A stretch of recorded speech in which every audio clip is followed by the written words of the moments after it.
پاکستان تحریک انصاف نے جناب اپنی اسٹریٹجی تبدیل کرنے کا فیصلہ کر لیا ہے۔ السلام علیکم ورحمۃ اللہ۔ پاکستان میں جب سے پی ٹی آئی اور فوج کے درمیان اختلافات میں اضافہ ہوا اور عمران خان صاحب نے ان کو میر جعفر اور میر صادق تک کہنا شروع کر دیا، اور پھر یہ محاذہ رہی اتنی بڑھتی گئی کہ 9 مئی جیسے سانحہ سے ملک دوچار ہوا، اور نہ صرف یہ کہ فوجی پراپرٹیز پر اور فوجی بلڈنگز پر حملہ آور ہوئی پی ٹی آئی، بلکہ انہوں نے بہت سے ایسے شہداء کے مجسموں کو جلایا اور بہت سی بلڈنگوں کو نقصان پہنچایا، اور اس کی پاداش میں پھر جب ادارہ اور ریاست حرکت میں آتی ہے تو اس وجہ سے پھر یقینی طور پر پی ٹی آئی کو مشکل ترین حالات سے دوچار ہونا پڑا۔ اور ایسے میں ہی سائفر کے کیسز بھی سامنے آتے ہیں۔ تو وہ جو خلیج جو پی ٹی آئی اور ملک کے درمیان، ریاست کے درمیان تھی اور فوج کے درمیان تھی، اس میں دن بدن اضافہ ہوتا گیا، اور یوں عمران خان صاحب نے جو ماحول بنایا اپنے کارکنوں کے اندر گالی دینے کا اور دوسروں کی ٹرولنگ کرنے کا، تو اس ماحول کا یہ اثر ہے کہ آج پوری یعنی ریاست میں اور پورے ملک میں کہیں بھی فوج جیسا منظم اور باوقار ادارہ بھی محفوظ نہیں ہے۔ یہاں تک کہ جب بٹگرام کے اندر چیئر لفٹ پھنس جاتی ہے تو اس وقت بھی بہت بڑے پیمانے پر یہ ٹرولنگ کی گئی کہ فوج یہاں پر ناکام ہوگی۔ تو اس یعنی ایک بڑے پیمانے پر پی ٹی آئی کی طرف سے عمران خان کے بیاف پر اور ان کے دیے گئے بیانیے کے مطابق فوج کے خلاف اور ادارے کے خلاف بھرپور کمپین کی گئی۔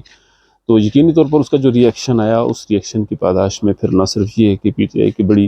لیڈرشپ میں عمران خان صاحب کو پابند سلاسل ہونا پڑا، بلکہ بہت سے لوگ روپوش ہو گئے اور ان کی سیاسی تمام تر ایکٹیویٹیز بند ہو کر رہ گئیں۔ اب خبر آئی ہے کہ جس کو مختلف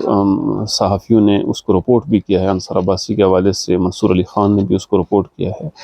کہ پی ٹی آئی کی کور کمیٹی، اگرچہ اس کور کمیٹی کو ان کے وکلاء نے غداروں کا ٹولہ بھی قرار دیا ہے، اور کور کمیٹی کے اندر بہت سے اختلافات بھی سامنے آئے اور اس میں ایک دوسرے پر الزامات بھی لگائے گئے، تو اس کور کمیٹی میں کوشش کی جا رہی ہے کہ عمران خان صاحب کو اور فوج کے درمیان جو حائل خلیج ہے اس کو کم کرنے کی کوشش کی جائے۔ اب سوال یہ پیدا ہوتا ہے کہ یہ عمران خان صاحب کی منظوری سے ہو رہا ہے یا کور کمیٹی اپنے طور پر یہ فیصلہ کر رہی ہے؟ اس حوالے سے زیادہ تر مبصرین کا خیال ہے کہ یہ کور کمیٹی کی کوشش ہے۔ اب اس کوشش کو عمران خان صاحب کی اس وقت تک منظوری حاصل نہیں ہے۔ اب یہ عمران خان صاحب اس کو قبول کر کے اپنے پرانی روایت یعنی یو ٹرن کو لیتے ہوئے فوج کے ساتھ پھر مصالحت اور فوج کی ساتھ پھر سے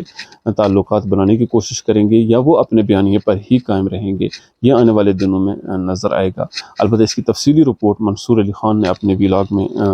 بتائی ہے۔ تحریک انصاف کی اعلیٰ ترین قیادت بشمول پارٹی چیئرمین اور نائب چیئرمین اور صدر فی الوقت جیل میں ہے، لیکن اب پارٹی عمران خان اور اسٹیبلشمنٹ کے درمیان تعلقات کی بحالی کی خواہاں نظر آتی ہے۔ پارٹی ذرائع کا کہنا ہے کہ سینئر پارٹی قیادت بشمول عمران خان، شاہ محمود قریشی اور پرویز الہی کی غیر موجودگی میں پی ٹی آئی کی دوسری سطح کی قیادت سنجیدگی کے ساتھ وہ راستے اور ذرائع تلاش کر رہی ہے جن کی مدد سے پارٹی کو اس موجودہ صورتحال سے باہر نکالا جا سکے جہاں وہ براہ راست اسٹیبلشمنٹ کے ساتھ تصادم کی راہ پر نظر آتی ہے۔ پی ٹی آئی کے ایک ذریعے کے مطابق پارٹی میں اس بات پر بھی بحث ہو رہی ہے کہ پی ٹی آئی اور اسٹیبلشمنٹ کے درمیان مسلسل کشیدگی سے پارٹی کو فائدہ ہے، نہ ملک اور ادارے کو۔ ذریعے کا کہنا ہے کہ پی ٹی آئی چاہتی ہے کہ اسٹیبلشمنٹ پارٹی کی جانب سے اپنی موجودہ پالیسیوں کا جائزہ لے، اور اس کے عوض ادارے کو یہ ضمانت دی جا سکتی ہے کہ عمران خان فوج اور اس کی اعلیٰ قیادت کے حوالے سے اپنا موقف نرم کریں گے۔ پی ٹی آئی کے سینئر رہنما اور ترجمان صداقت علی عباسی نے کہا کہ پارٹی ملک کے عوام کے وسیع تر مفاد میں ادارے اور عمران خان کے درمیان پایا جانے والا خلا دور کرنے کے لیے تیار ہے۔ انہوں نے کہا کہ موجودہ صورتحال میں دونوں کے درمیان اختلافات ختم ہونا قومی مفاد میں ہے۔ ملک میں شفاف اور منصفانہ انتخابات کے انعقاد کے لیے قومی ڈائیلاگ میں شرکت کے لیے بھی پی ٹی آئی تیار ہے۔ ملک کی سب سے بڑی سیاسی جماعت پی ٹی آئی کو سیاسی عمل سے دور رکھنا ادارے کے مفاد میں نہیں ہے۔ ہمیں پاک فوج کے ادارے کی اہمیت کا اندازہ ہے، اور یہی وجہ ہے کہ ہم ادارے اور عوام کے درمیان کوئی خلیج نہیں چاہتے۔ قومی کاز کے لیے عوام اور ادارے کے درمیان تصادم نہیں ہونا چاہیے۔ اسی دوران نام ظاہر نہ کرنے کی شرط پر پی ٹی آئی کے ایک رہنما نے کہا کہ پارٹی کے حالیہ کور کمیٹی کے اجلاس میں اس بات پر بحث ہوئی کہ تحریک انصاف کے ایسے رہنما جو روپوش ہیں وہ سب باہر آئیں اور مقدمات کا سامنا کریں، اور اگر وہ سامنے آ کر کیسز کا سامنا نہیں کرتے تو وہ الیکشن نہیں لڑ پائیں گے۔ پی ٹی آئی کی کور کمیٹی 9 مئی کے واقعات کے بعد تشکیل دی گئی تھی، تاہم نئی کور کمیٹی کے ارکان کے نام ظاہر نہیں کیے گئے تھے۔ عمران خان نے اپنی گرفتاری سے قبل تمام متعلقہ افراد کو کور کمیٹی کے ارکان کے نام بتا دیے تھے اور ہدایت کی تھی کہ ان ارکان کے نام سامنے نہ لائے جائیں۔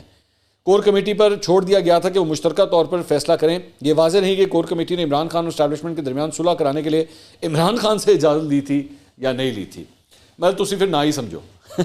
تسی پھر نہ ہی سمجھو. اچھا اس میں انٹرسٹنگ بات یہ ہے کہ یہ جس نئی کور کمیٹی کی بات ہو رہی ہے، انصار عباسی صاحب جس نئی کور کمیٹی کا اظہار کر رہے ہیں، یہ وہی نئی کور کمیٹی ہے جس کے اوپر جو افضل مروت صاحب ہیں، جو پاکستان تحریک انصاف کے لائر بھی ہیں، انہوں نے غداری کے اور وہ سارے فتوے لگا دیے تھے کہ جناب اس کور کمیٹی کے اندر غدار بیٹھا ہے اور اندر کی ساری باتیں جو ہے وہ باہر کر رہا ہے. تو یہ کور کمیٹی کتنی کو افیکٹو ہے یا کتنے کو سنجیدگی کے ساتھ ایکچولی یہ کام کر رہی ہے، یہ خود ایک بہت بڑا سوالیہ نشان ہے. دوسری بات یہ کہ اسٹیبلشمنٹ کے حوالے سے جو اب یہ جو اگر یہ خبر صحیح ہے، اور میں انصار عباسی صاحب کی کریڈیبلٹی پہ جو ہے وہ کوئی کوشچن مارک نہیں رکھ سکتا، از اے ویری سینئر جرنلسٹ، اگر وہ یہ خبر دے رہے ہیں اور ایسا ہی ہے تو میرا سب سے بڑا سوال یہ ہے کہ جس طرح ابھی تھوڑی دیر پہلے میں نے آپ سے کہا تھا نا 12-13 سال لگا کے لوگوں کے اندر کٹ کے دماغوں کے اندر جو ہے وہ ساری چیزیں بھری گئی ہیں، تو اب اسٹیبلشمنٹ کے حوالے سے بھی جو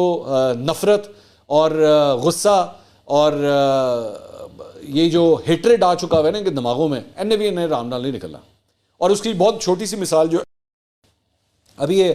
بالا کوٹ کے پاس جو واقعہ پیش آیا تھا لفٹ کا، اسی سے اندازہ ہو سکتا ہے کہ مطلب وہ کسی صورت ماننے کے لیے تیار ہی نہیں تھے کہ جی پاک فوج کا جو ہے اس ریسکیو آپریشن کے اندر کوئی کردار تھا.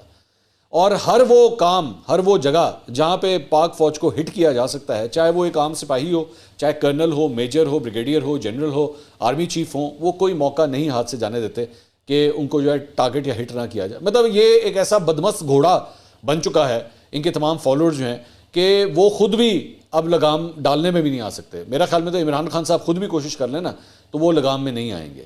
کیونکہ یہ میں نے خود اب سے نہیں، میں پچھلے 12-13 سال میں اس چیز کو میں دیکھ چکا ہوں کہ ان کے اپنے رہنما کئی دفعہ ہمارے ساتھ بیٹھ کے شکوہ کرتے ہیں کہ سانو بھی نہیں چھڑ دے. تو وہ آپ لوگوں نے ایک ایسی بندوق کریٹ کر لی ہوئی ہے جس کی نالی یوں نہیں ہے، اس کی ایک نالی یوں ہے اور ایک نالی یوں ہے. آپ ٹریگر چلائیں، آپ کو کچھ نہیں پتا گولی ادھر سے نکلے گی یا ادھر سے نکلے گی، یو ڈونٹ نو. مطلب یہ اس طرح کے فالوور جو ہیں وہ کریٹ کر دیے ہیں. خیر اللہ ہی مالک ہے، میں اور کیا کہہ سکتا ہوں، دعا ہی کی جا سکتی ہے.